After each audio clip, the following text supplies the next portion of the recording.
Lesson 3.2, Complex Numbers. How do you define and use the imaginary unit I? Problem number 11 was an independent practice problem. Let's go ahead and solve this. I need to solve for x, which means I need to add 5 to each side. So I have 3x squared equaling a negative 446 plus 5 is a negative 441. I need to divide both sides by the 3. So I have x squared equaling a negative 441 divided by 3 is a negative 147. I have x squared. I need the x, which means I need to make this exponent go away.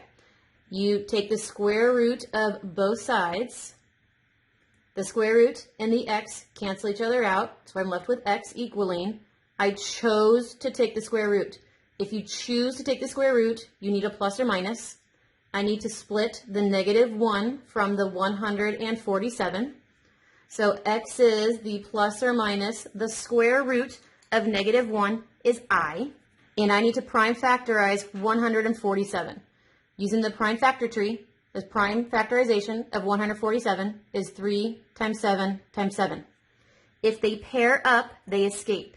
The 3 has no 3 to pair with, but here is a pair of 7s. So with x equaling plus or minus, the 7s escaped with the I, and the 3 had to stay inside. So your answer is plus or minus 7I root 3. Practice problem number 12. We need to solve for x. So let's add 1 to each side. I have a negative 2/3 x squared equaling 18. I have negative 2/3 multiplied to the x squared. To get rid of a negative 2/3 multiplied, you need to multiply both sides by the reciprocal, which is a negative 3/2. Negative times a negative is a positive. 6 divided by 6 is 1. So this is x squared equaling negative times a positive is a negative. 18 times 3, then divided by 2, gives me a negative 27. I need the x, not an x squared. So we're going to take the square root of both sides. The square root and the exponent cancel each other out. So I have x equaling, I chose to take the square root.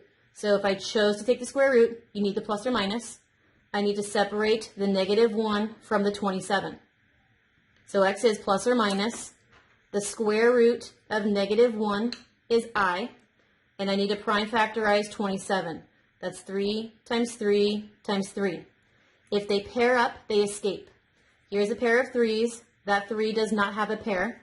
So I have x equaling plus or minus the 3 escaped with the I, and that poor 3 had to stay inside.